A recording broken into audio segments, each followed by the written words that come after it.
ahead and move it to the next slide there, if you will, please. We are live now with the Afortus financial channel on YouTube. If you haven't gone in and subscribed to that, we encourage you to do so today.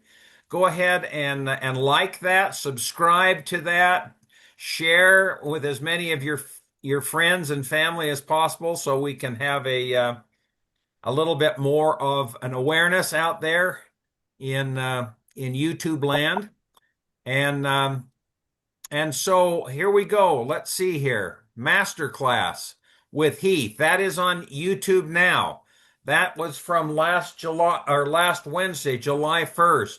So there's my good-looking buddy, Heath Thompson, and you can see that masterclass on there. And I think this is going to be a little bit easier for us all to access by way of the YouTube channel. So go ahead and log in there today.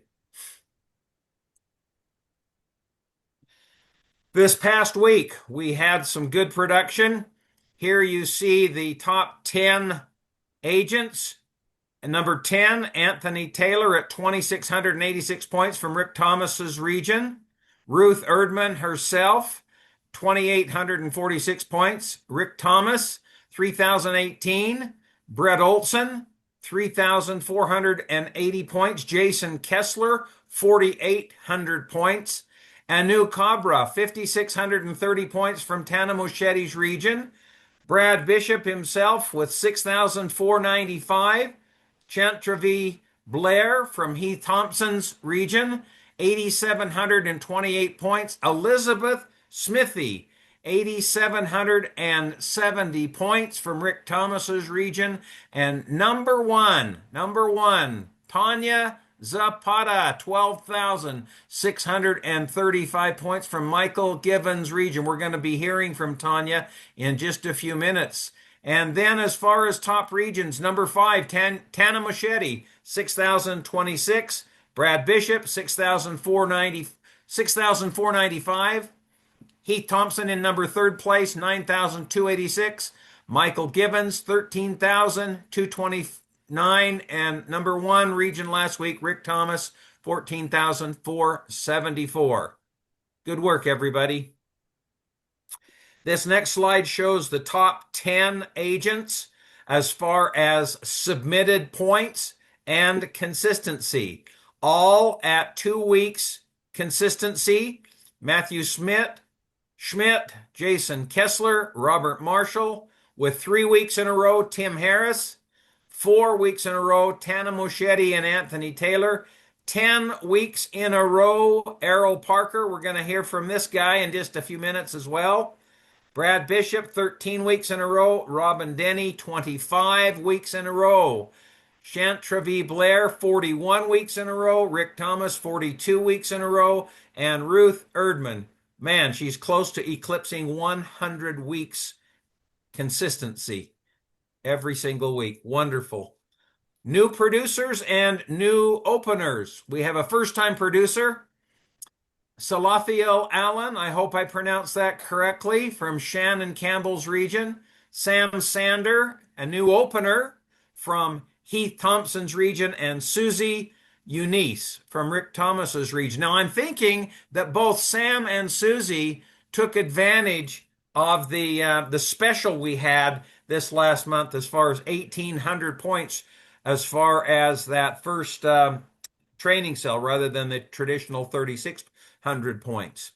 Top 10 agents, year-to-date issue paid, and 10-week averages. First of all, the year-to-date issue paid. Brett Olson, 4,177 points behind Robin Denny in number 9th position at 7,123 points behind David Dell in number 8 slot.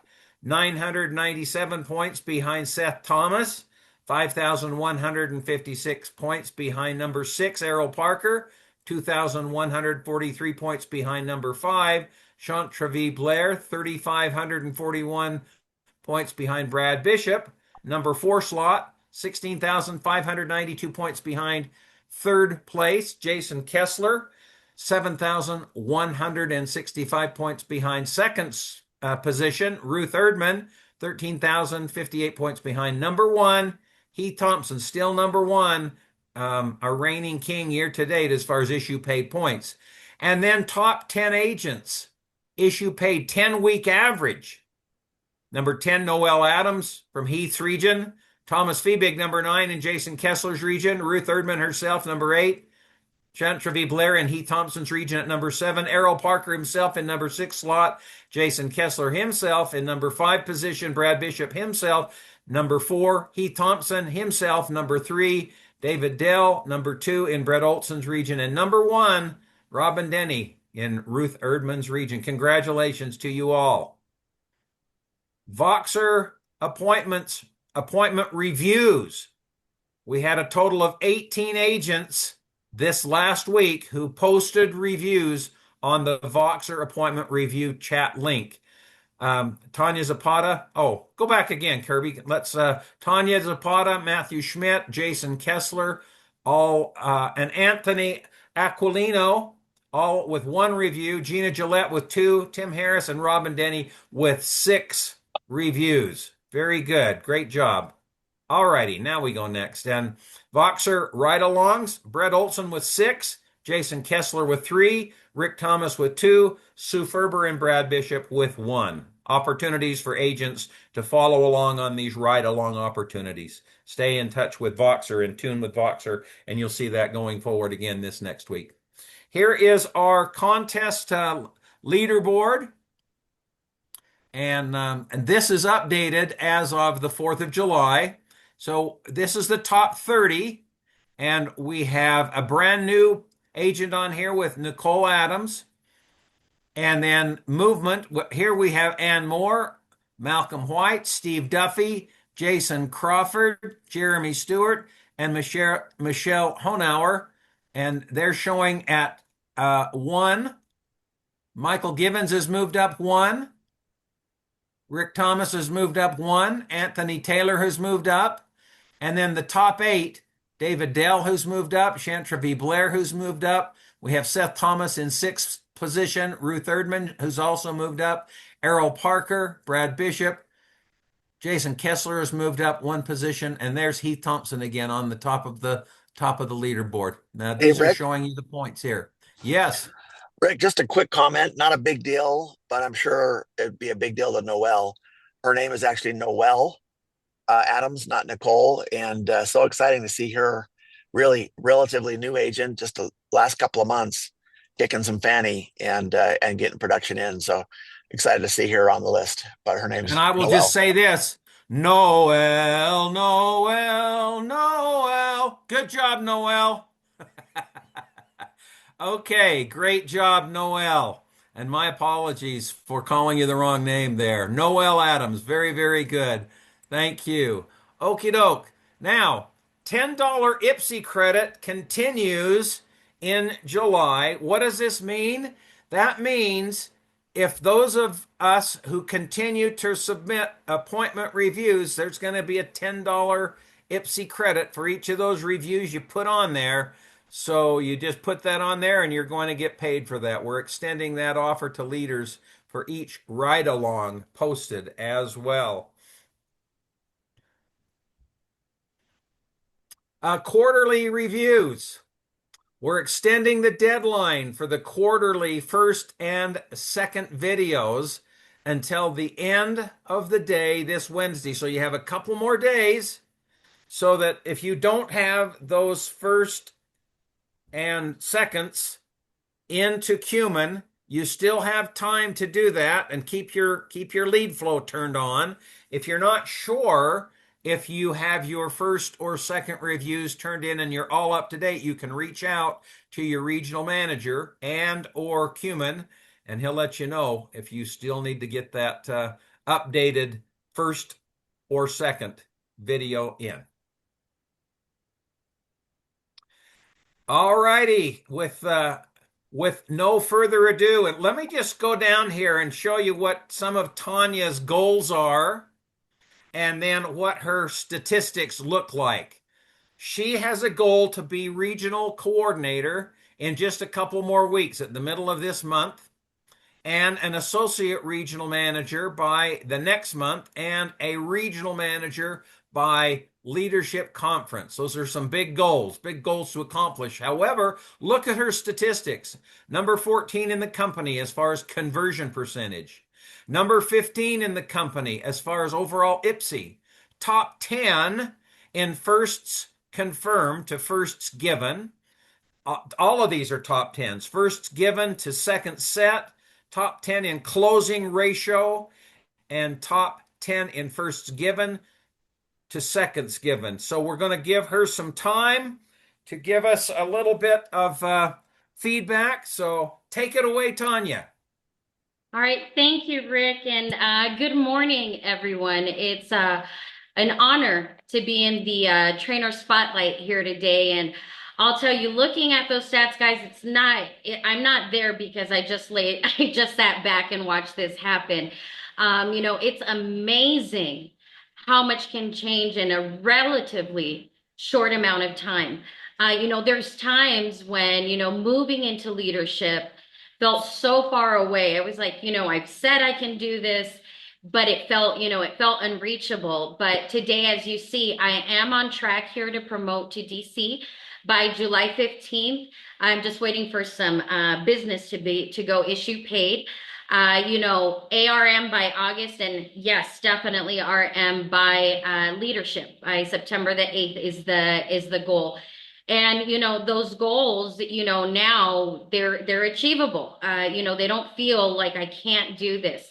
And I really want to take the time to, give credit to not only my RM, but my mentor. I'm blessed to say I have a mentor, Mr. Michael Givens. He's given me so much guidance, support, and, belief. He's made such a tremendous impact on my journey. And the beautiful thing is not only as a trainer, but he is taking the time to make sure I'm ready to hit the ground running for these next promotions, for DC, for RM. Those are things we're actively and consistently working on together. And, the moments, guys, when I question myself and, he never did. He pushes me. We bump heads here and there. And I've learned sometimes you just gotta bite your lip. And, I see his success. Why wouldn't I listen? But sometimes I do just have to, literally bite my lip and listen. And then I see, okay, this man was right. And he's where he's at for a reason.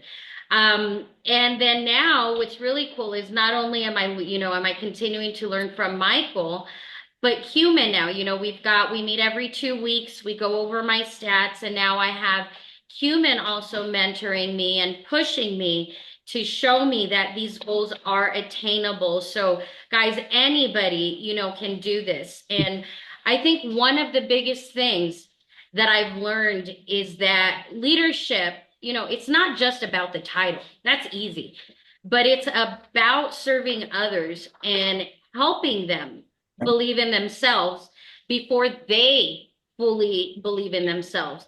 And I'm so excited. We've got some agents on our team now that I know are future leaders.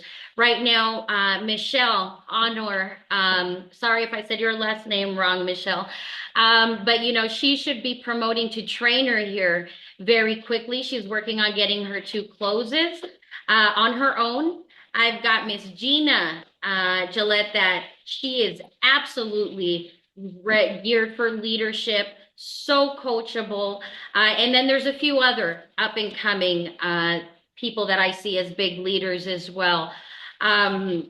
So, Gina, our goal is right now to make sure that people, when they come on, guys, we got to make sure to get the momentum, get that level 3 recording. Gina did hers in 7 days. I have Dan Fitzgerald. He did his in 2 days, I believe. I think that's a record. And today I'll start training with the new agent, Miss Fanny, and we'll see how quickly, but our goal is to get her recording done by this Friday. And as a leader, guys, I feel it's so important to lead from the front. I'll never ask my team to do something that I'm not willing to do myself. Their success genuinely matters to me because every promotion, every sale, it represents lives changing, goals being reached, and families creating a better future. So, I believe that no matter what level we reach, we should always remain coachable. I stay hungry to learn, hungry to improve, and hungry to grow. The moment we think we know it all, good luck. That's when we stop growing. So everyone, make sure that you show up to these meetings. Like, honestly, like I love coming to this meeting. Don't look at it as mandatory Afortus TV or regional. You learn so much. We've got the wonderful knowledge to take from Mr. Heath Thompson, Sue Ferber. We've been hearing a lot from her recently. Rick, and just so many others. So please take these opportunities. Don't just show up, like really be ready to take in all of the knowledge that we're blessed to have with all of these amazing, with all of these amazing people. And again, I just want to continue to grow and improve and learn from others. And again, thanks again, Michael, Human, and anybody else who's invested time into me. I'm so excited for what's ahead, and not just for my own promotions, but to see now Michelle, Gina, and anybody else coming up. We're really just getting started on the runners, and I just can't wait to see what we accomplish together. So thank you, everyone. Thank you, Tanya. Very, very good. We're going to watch your trajectory to the top. Now, we've got our keynote speaker today, Errol Parker, and Errol is one of, if not the master of the first presentation. And so get your pens and paper out, as Brett would say. Errol's got some great things to go over with us. So, Mr. Parker, the floor is yours. All right. Hey, I'm gonna bring up my screen here. And how's everybody doing? You don't have to answer that because we're on a Zoom call, but good to see everybody. It's been a minute. Um, hey,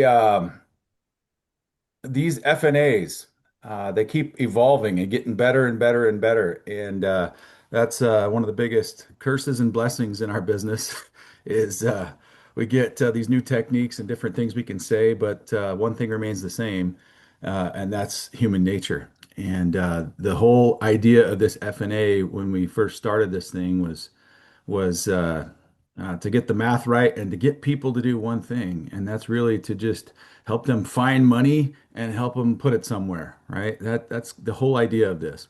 And if you follow along with this prescribed method, it'll just become easier and easier and easier for you to help so many different diverse types of clients that you'll come across here.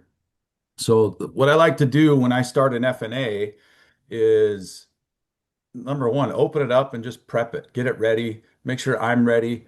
And I only need a little head start um, to just feel comfortable in the beginning so that it feels familiar when I look at it. So it's not as if I'm looking at it the first time. So I'll go in, and the first thing I'll do when I download a new FNA is I'll go into that agent info and just fill out at least my name so that it populates properly. And when I go through and read the script, that it actually says the right thing.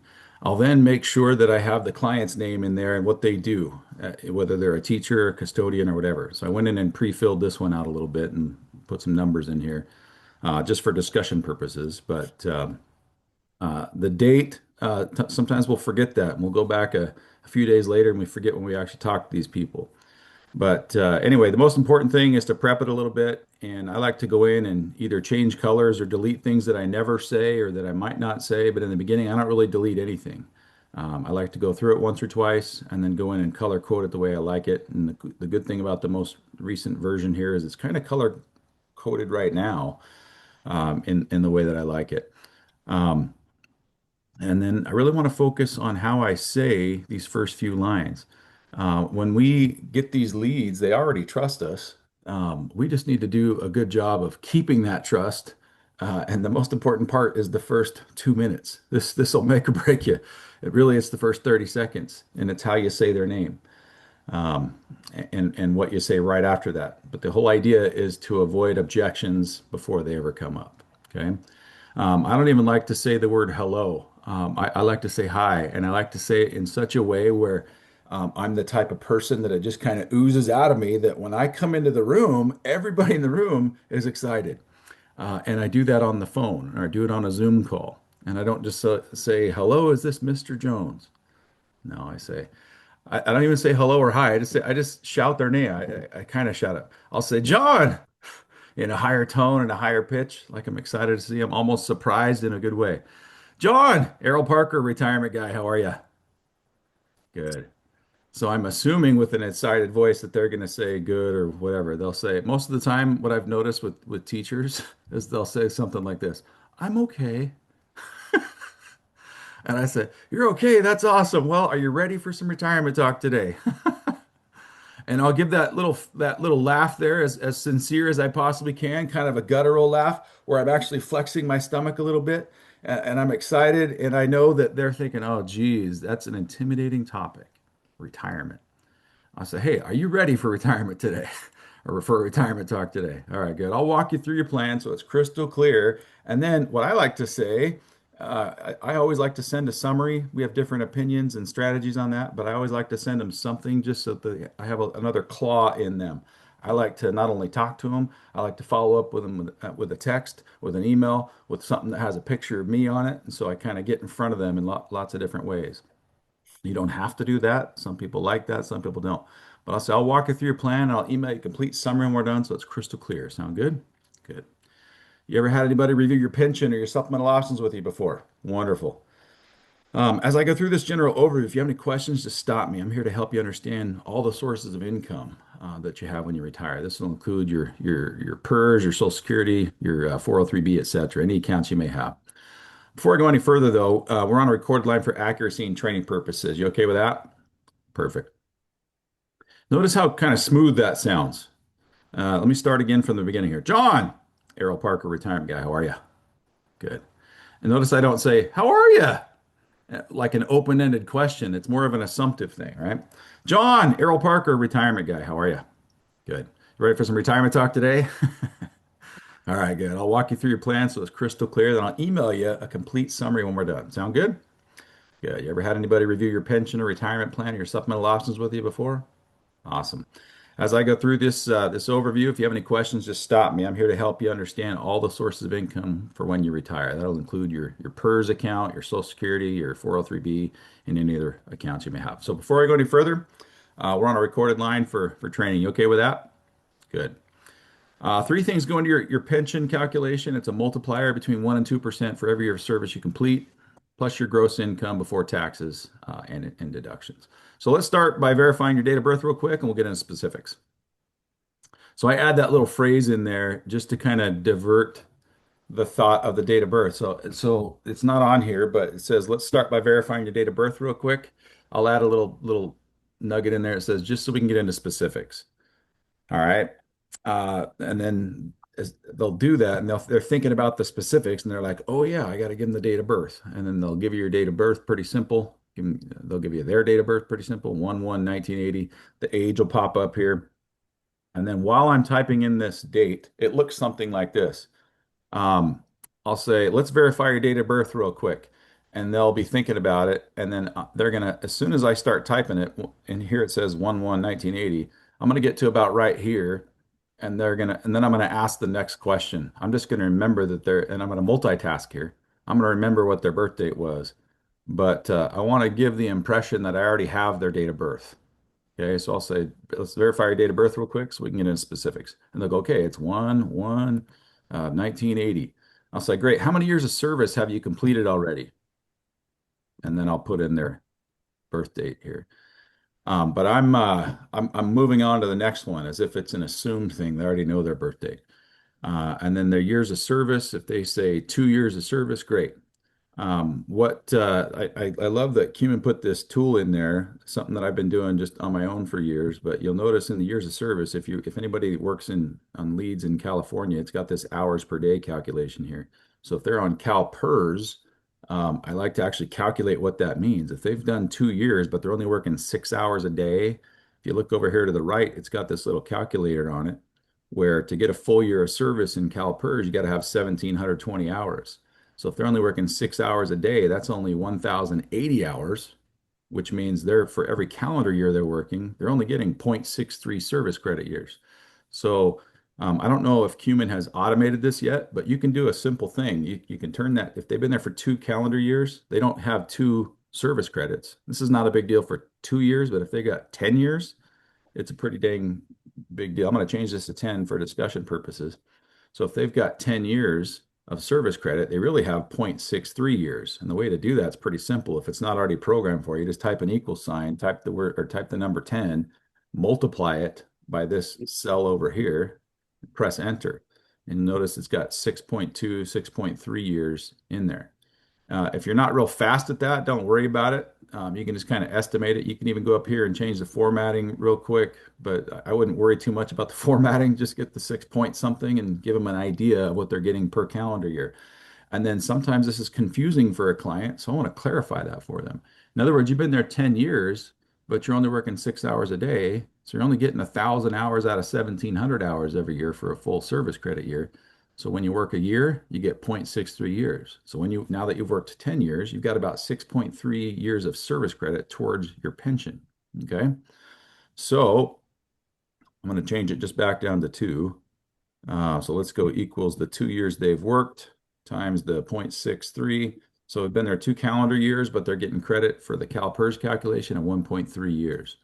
All right. Now that's the same. If you change this to 7 years, that number goes up a little bit, right? Up to 0.73. It winds up being close to like 8.5, 9 hours that they're going to get a full year of service credit. So just kind of keep that in mind. I know we get a lot of leads in California, and you have a lot more credibility if you actually do that right. Is it that big of a deal? Not really, but it's one extra little straw on a stack of straw, or on a straw bale or a hay bale, that can make the difference in the end. But a good estimate there, about 1.5 years for every 2 years that they work. Same thing goes into the future calculation as well. So you can program it into this. If they've got their future years, retiring at age 67, down here to 21, right? You can take that and type in equals 21 times this 73 and change it to, whatever it needs to be. Okay, but again, not super critical. It's not a huge difference unless you're adding in, 30, 40 years worth, but somebody that's been there for a couple of years, not going to make that big of a difference. So let's move on a little bit here. I like to do it, people, it doesn't really matter if you do it annually or monthly. I like monthly just because when we get to the end, people want to know what they can spend on a monthly basis. That's just whatever your preference is. It's sometimes easier to just get their annual income than it is their monthly income, and then they want to drill down and find their pay stub and just want to move on as quick as possible, really. But whatever it is, I always ask for the annual income and then drill down to the monthly by unchecking the annual box and checking the monthly box. Okay. Once we've got that, I don't like to. I mean, you can verify their phone and email here if you want to. I never do that, but it's there if you need it. If you've had some issues with that in the past, I like to ask this question just like it says here. Most whatever it is, custodians in this case, retire between 67 and 70. What makes most sense for you? That's exactly how I say it just about every time. Uh, when do you actually start to plan, taking money from your pension? 67, great. Let's do your pension calculation. If you've got a little over a year of service, about a year and a half of service credits already done, and you're going to work another 21 years full time, then you're going to wind up with a little over 22 years of service. And the way that works is you'll bank 2.5% at age 67. You get 2.5% for every year that you've worked. So you simply multiply that 2.5 times your years of service. And we can kind of take a sneak peek down here. That's 56% of your income, right? In other words, 22.5 times 2.5 is about 56. What do you get 56% of? Well, it's of your current income based on your highest consecutive 3 years generally. So we don't know what you're going to be making in 21 years, but we know what you're making right now. So 56% of that's about 2808. In other words, you're going to get $2,808 every month for the rest of your life in today's dollars, right? Compared to today's earnings. Now, in the future, you're obviously going to be making more money than 5,000, fingers crossed. But that means your pension is going to go up too. It's going to be 56% of whatever that amount is. It might be 10,000 by the time you retire, which makes this about 5,600, right? And in other words, I'm not just going, look, it's 22 times 2.5 times 5,000 equals 2,808. I want them to have that crystal clear picture in their mind of exactly what they can expect compared to today's dollars so that they fully understand this. And then I'm going to go back and just repeat it simply. So look, again, 22 and a half times 2.5% times your current 5,000 a month, again, equals 2,800 bucks. Pretty awesome. You get that every single month for the rest of your life. That's the positives. The downside is it's only about 56% of what you're making now. Now, can you live on half of what you're making now? If so, great. If not, we got some other stuff to talk about here. And what that means is you're about $2,200 short of what you're making now. Okay. So you're going to have to put away some money to make up the difference, or hopefully you already have some other things, and hopefully Social Security can help you out, right? So you're going to have about 2,200 less. If nothing changes, how does that impact you? And I just use a pause there, right? How does it impact you for your retirement? In fact, on a scale of 1 to 10, how important is it for you to fix that? Good placed questions here. It was a dream of mine, a decade ago to have an FNA with the script right in it. Just makes it real simple. Instead of taking a month to get your video done, now you can do it in 2 days, that was what we've seen. But you can literally know nothing and then 24 hours later walk people through and have them commit to putting away $500 a month just by reading through this thing. Okay.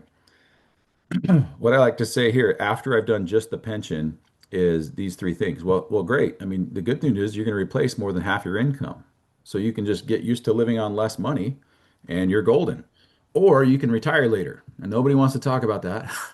Uh, but that is an option. If you retire later, you're probably going to have more money, right?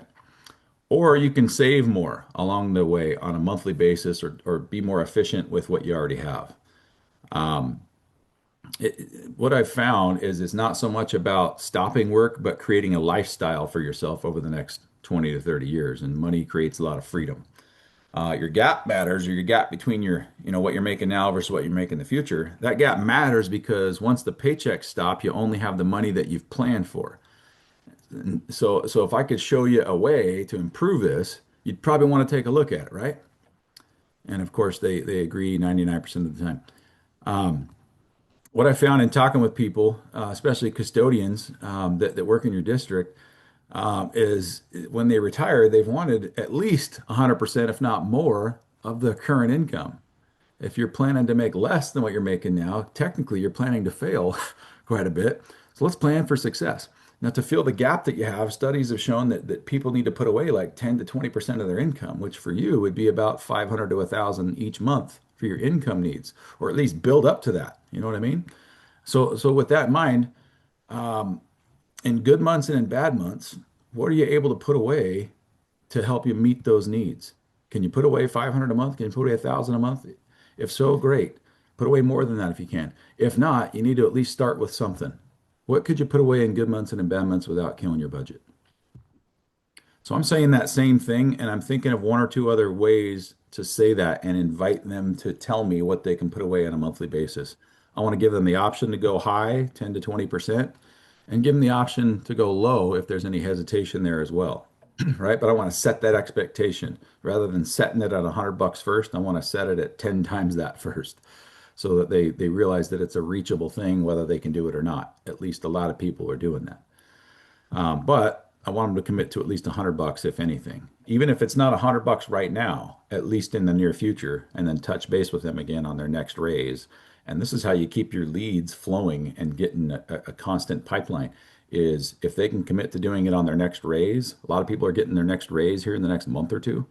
I'm going to go back and reach out to those people, at least with a call, a text, or an email, and say, hey, listen, we talked about taking your raise. You're getting an extra $270 a month. What if you took half of that and put it towards your retirement goal? You still increase your income every month, but now you can start increasing the quality of your future. Just a short little text message that says that or something. But any of these things that I have for a future monthly contribution, I'm going to put it in their own folder, and I'm going to put it back on my calendar for whenever I told them I'd reach back out to them. I'm also going to leave a link in my follow-up email that they can click and get right back on my calendar themselves on that date. So anyway, on a monthly basis, good months and bad months, what are you able to put away each month for those? Okay, great. Put away at least, a couple $100. Perfect. So I'm going to put that in here. And what that does, in fact, you'd be pretty shocked at what that can do for you. I like to actually give them a little heads up right here, down here in this bucket at 6 or 7%. Seven's probably a little high for my taste, so I'd like to change this to the sixes there. Seven's great. If you need to give them some hope with $100, go for it. I just like six because the illustrations are around 6%. But you don't need all the numbers. You can just type in a zero and the current value, type in whatever they said here, and it'll automatically punch it in for you. And I like to tell them this, hey, listen, for every $200 you're able to put away starting anytime soon, right? Whether that's tomorrow or the next day or whatever, within a week or two, a month or two, whatever, 21 years from now at 6%, look at this. It grows to over $100,000 that you can do whatever you want with towards your retirement. In fact, if you did it tax free, that's about 500-600 bucks a month for the rest of your life. And I know through doing index universal life illustrations that it's going to be more than 500 a month. It's going to be more like 700 a month. But I like to underestimate now just to save an extra arrow in my quiver for our next appointment. But anyway, point being, hey, listen, we can turn 200 a month now into 5, 6, 700 a month tax free in retirement for you if you do it right. And we'll come back to that. And I'm going to leave this right here. So I need to reference it, or if I need to reference it later. If you like the sevens, doesn't really matter. Put the sevens in there, whatever rate you want. I don't recommend going much higher than that when you're just speaking hypothetically. Even though the market's done 8.5% over the last 12 or 25 years or so. But anyway, I'm going to come back up here to where I was. In addition to your pension, Social Security, do you have anything, or have you done anything else? I mean, I know there's a shortage, but there's other things that come into play here. If you have other savings or investments or old 401ks or anything like that, I notice you've worked here for 2 years or whatever we put up here. Yeah, 2 years. Did you work somewhere else where they had any kind of retirement plan for you, like a 401k, IRA, anything like that? About half the time, maybe more, they'll be like, "Oh yeah, I've got this old 401k. I mean, it's not worth much. It's worth maybe, 25 grand, something like that." Um, and I'll just be typing it in here. Awesome. That 25 grand, if you're just adding nothing to it over the next 21 years, I mean, that'll be worth close to 70 grand, which is awesome. Should pay you about 174, 175 bucks a month for the rest of your life. Not bad. You realize that the state you work in, with your current job, you have an option to actually, instead of just getting 5%, at your age, there's an option to get a guaranteed 7.2% towards your retirement income, which means instead of having, $69,000, 70,000 bucks, you'd have closer to 107 on a guaranteed basis that you could pull income from. And then that withdrawal rate at 65 is about 7.5%. And so instead of having, 1, 2, 300 bucks a month, you can get a guaranteed withdrawal rate for the rest of your life of $673. Guaranteed for life here in the state, which is nice. And notice I'm saying here in the state, not by the state, right? But I'm saying here in the state. And all I'm doing is punching in the numbers for, in this case, this is the F&G Safe Income Advantage numbers. It's got a guaranteed income base roll-up rate of 7.2%, and the income payout in California or in most other states is going to be about 7.5% at the age of 65. This person told me they're going to retire at 67. So I'm looking at, 673. And then I can quickly push on my keyboard, Control Z, to just undo those numbers, get it back to where they were. So instead of 600 bucks, they'd only have 174. So what if I could show you how to get 2 to 3 times the amount of income on a guaranteed basis rather than a hypothetical 175? That's something we might want to chat about next time. And they get pretty excited about that about 90% of the time. And that's an easy way to pick up little simple rollovers of 25 grand or 40 grand or whatever they have. But find that money and gather the info. Okay. And you can leave it in here. If you leave blank spots, I believe it doesn't transfer over to the after first summary, completely. So here's some numbers that we can look at. In the after first summary, we can come back to those. But anyway, that's where these numbers are pulling from.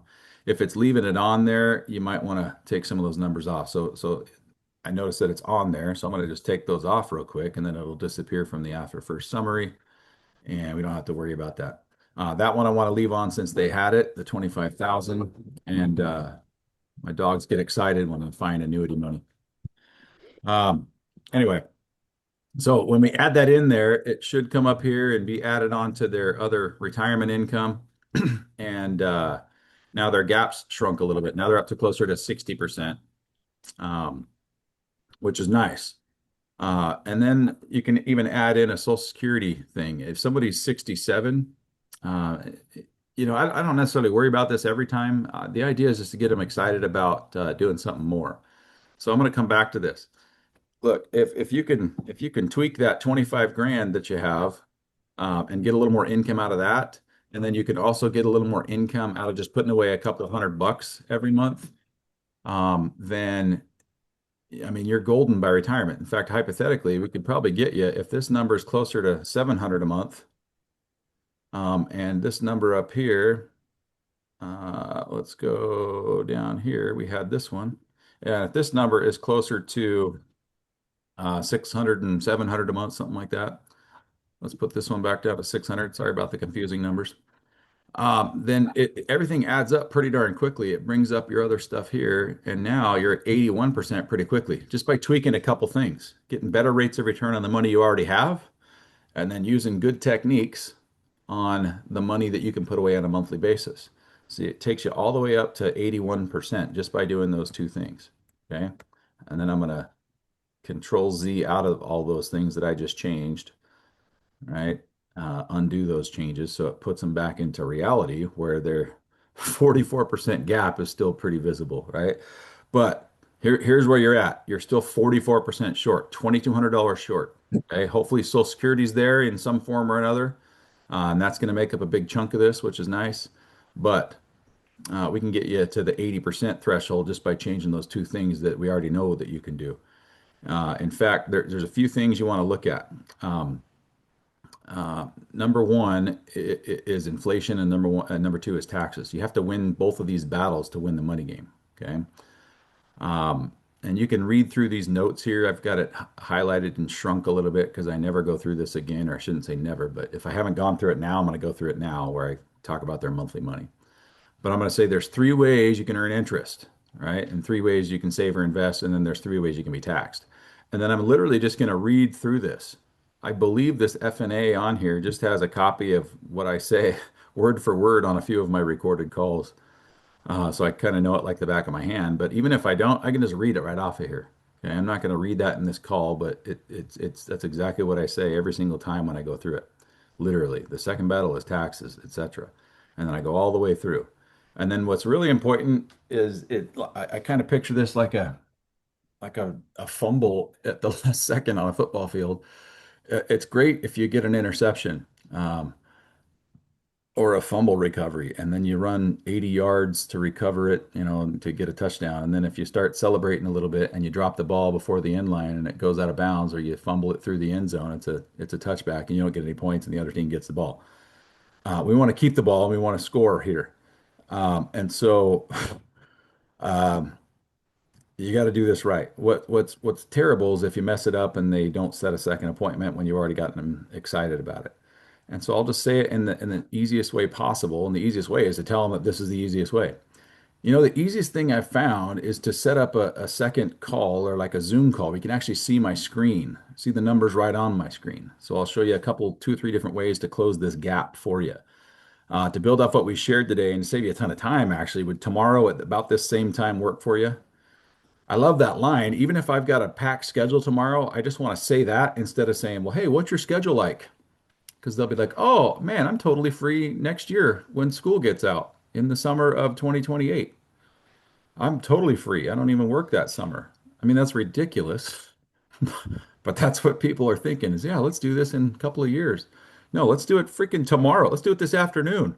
I don't have time this morning to do it. I've got a packed schedule, but I can meet with you at about 3:30 today if you can do that. But I want to tell them a little bit about my schedule, right? I've always got time tomorrow at about this same time.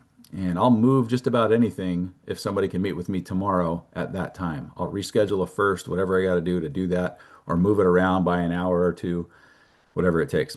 So to build off what we shared today and to save you a ton of time and me a ton of time, would tomorrow at the same time or about the same time work for you?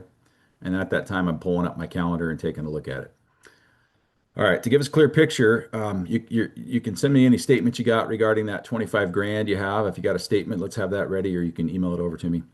It's probably best to set about an hour aside. I don't know if we'll need that much time, but let's do that just in case, just so we can plan correctly. Do you typically make these decisions on your own, or would anyone else need to join us? Because they're certainly welcome to join right on that Zoom call, and we can send them the link. All right, good deal. I've got it set for tomorrow at 10. That work for you? All right. Why don't we do 10:30 then, and we'll get that sent over to you, a link for that time. Okay. Last thing, did I answer all your questions today? This gives another opportunity just to further clarify things for them. And about maybe a third of the time, people have extra questions that we haven't covered.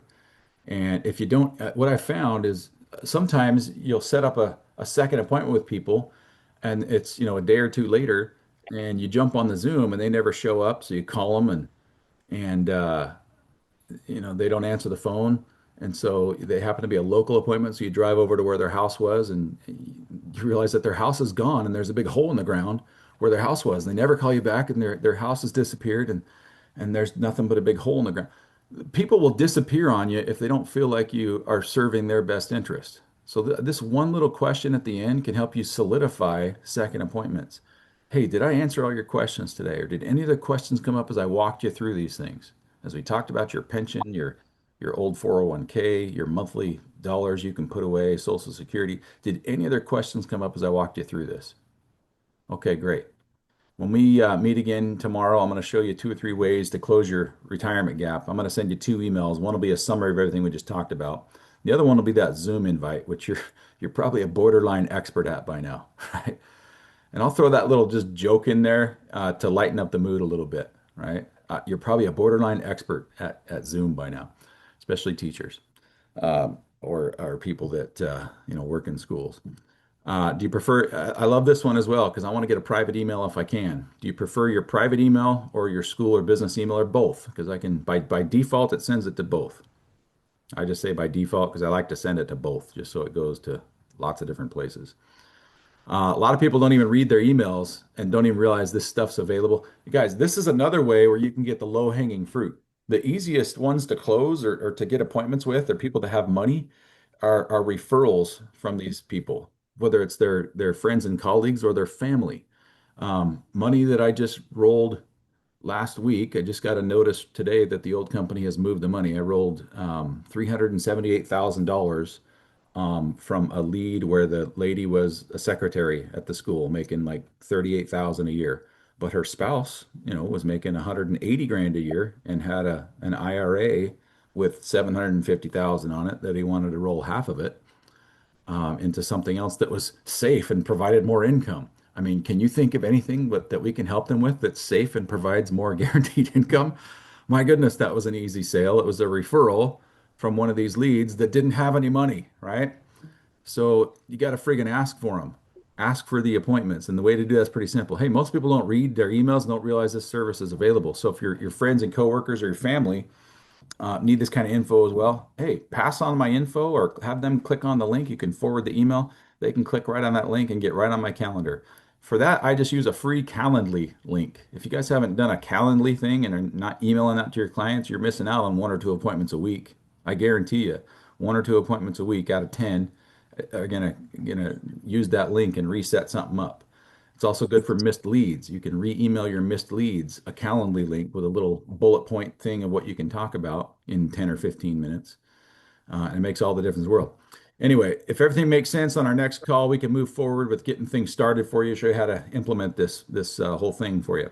It's important to remember that waiting doesn't make this better. It just limits what you can do. It takes away some of your freedoms the longer you wait.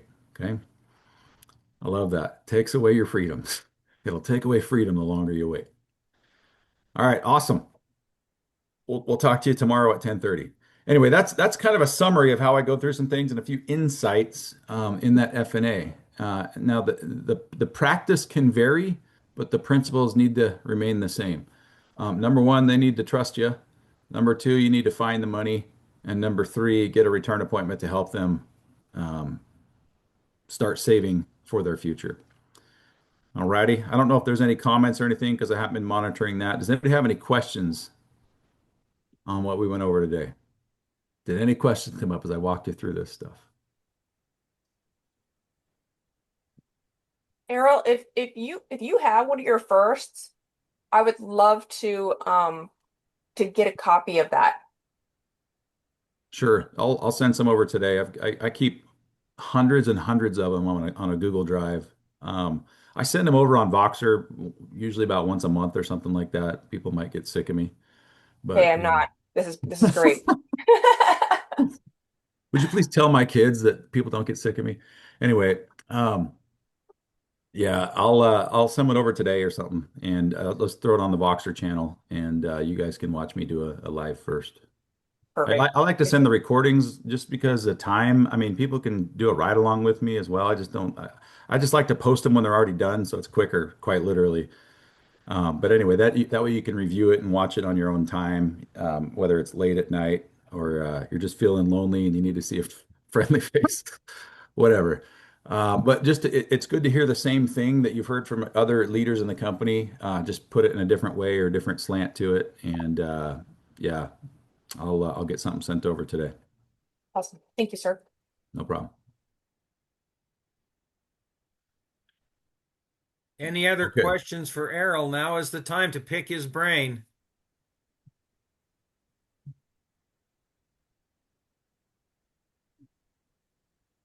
All Well, I right, thought that was I'll speak up. I always thought on the F&A it was awkward when you're doing the gap and you're making them feel the pain, and then you ask them how much money they can put towards that. And then after that, you get into their supplemental stuff. I always thought that transition was kind of awkward for me. Does that make sense? Of course, yeah. That's why there's that secondary portion. I didn't really cover. I just mentioned it a little bit. There's that secondary portion where you can do the monthly thing later, where you can go through the other assets. The phrase I like to use is when I'm dancing with a client, I like to let them lead. So if our conversation goes into something else, or I feel like I need to go a different direction, I can pivot real easily. I mean, I've been doing this. I don't know how long I've been doing these types of leads, but maybe since 2017 or something like that. But I mean, I don't need a script. The script is there to help you, but I'm just as good with it just on a blank sheet of paper as I am with an F&A.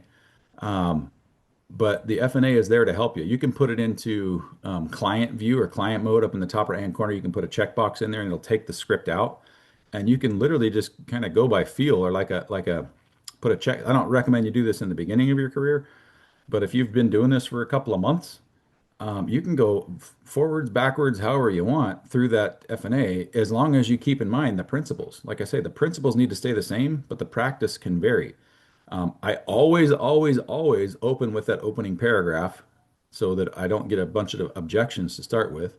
I always, always, always go into the pension explanation first, and then from there, it doesn't really matter a whole lot which area I cover next, as long as I can maintain trust. I can help them find a reason to actually go further in our conversation, like they need my help, even if their replacement is over 100%, like if they're all the retirement accounts equal 120%, people like more income or like to be able to retire early. And the more money you have, the more freedom you have. And so I just want to help them get more. So I'm going to point that out every single time that I can. And as soon as I figure out that I can help them with their monthly amount or the money they already have, I don't really care about the other stuff. I want to get another appointment to show them how to do it. Make sense? So come back to it whenever you need to, or put it in whatever order you need to get the deal done. The F&A is a guide more than a rule, if that makes sense.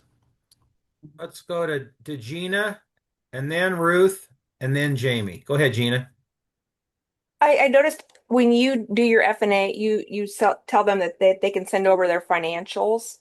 Um, how often are you successful in getting their financials, and how do you keep their information private? Because I've had that a couple of times where they're like, I'm not sure if I want to send you anything because of of privacy. That's just a sentence in the current FNA. It's not on the like for me, I use an FNA from several years ago, and I've just updated it to a lot of these things. So the one I actually use looks very similar to the one that's on the portal. I update it like once a year with whatever's on the portal, so I stay current. But I don't usually say something like that, but I want them to have their statements at least ready. You notice when I said it, I didn't say, the only reason I said that is because it's on the FNA. I didn't want to throw people off.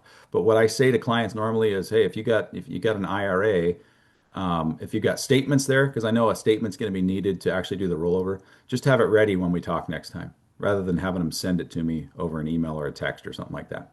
But if they Okay, do send it perfect. to me, I prefer a picture over a text because it's more secure than like a Gmail or something like that. Okay, perfect. Thank you. Yep. Go ahead, Ruth. I actually circle back around like that. I'm driving, so I didn't hear who it was that asked that question. I find all the money first. I discuss um, all the different buckets they may have, and then I talk about their gap or about their gap as you go.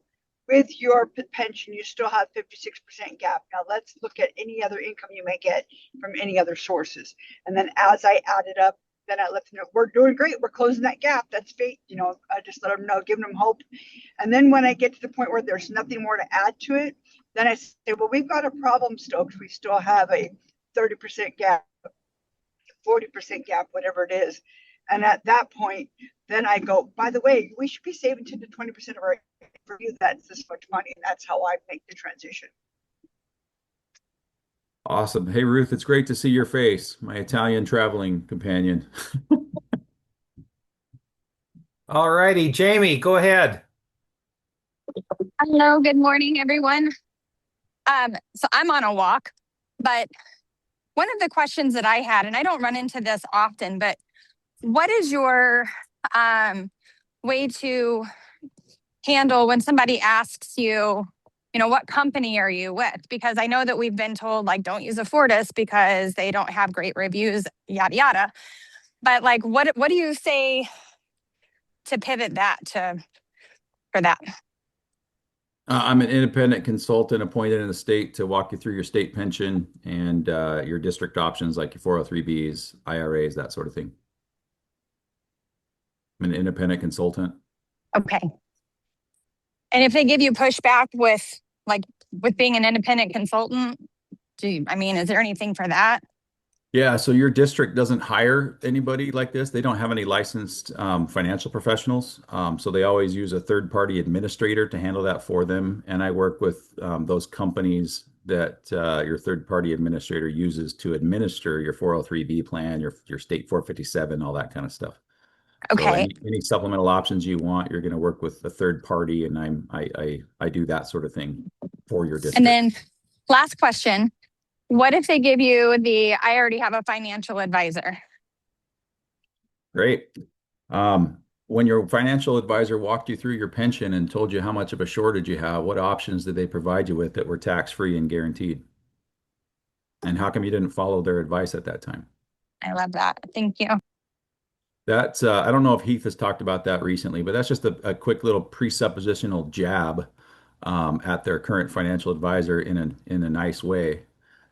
Just assume that their advisor already told them that, which they didn't. Obviously, that's why we're on the call. Almost nobody knows um, how the pension works as financial advisors, and so that's what I'm saying. That's what you can lean on with your exactness. If you've gone through and actually done that little calculation where they got 0.63 years for every year that they work, there's no way, or there's a very, very, very slim chance that their financial advisor has already done that with them. And if you ask it in a presuppositional way, they'll be thinking, oh, shoot, I guess, if I do it presuppositionally like that, then they'll come back and say, oh, I don't even remember that. I'll say, well, maybe it wasn't important to you at the time, right? Maybe it's just not that big of a deal when you were talking about it. But now it's become a pretty big dang deal. And I'll show you some things that are available here in the state that your advisor is probably not even aware of. But there's a reason why I work with the schools and some others don't. So I'm literally, in the nicest way possible, jabbing whoever the other person is without directly jabbing them. All Other righty. questions? We're at 9:03 on my time. We're past the time arrow. Thank you, everybody. Thank you for showing up and plugging in. And the best way of doing this is just to do it. The more you grab your hands on these FNAs and practice, practice, practice, perfect practice makes perfect. And Errol has shown us the perfect way to do this. And so thank you again, Errol, for being here with us today. And we'll wish Brett safe landing. I think he's in the air flying back. So thanks everybody for being here, and that's it for another version of Afortus TV. And again, this will be on YouTube, the Afortus YouTube channel. So go ahead and register, subscribe to that if you haven't already, and we'll see you on the next one. Thanks everybody. Bye Hey, bye. thanks, Rick. Thanks, Earl. Congratulations, everybody.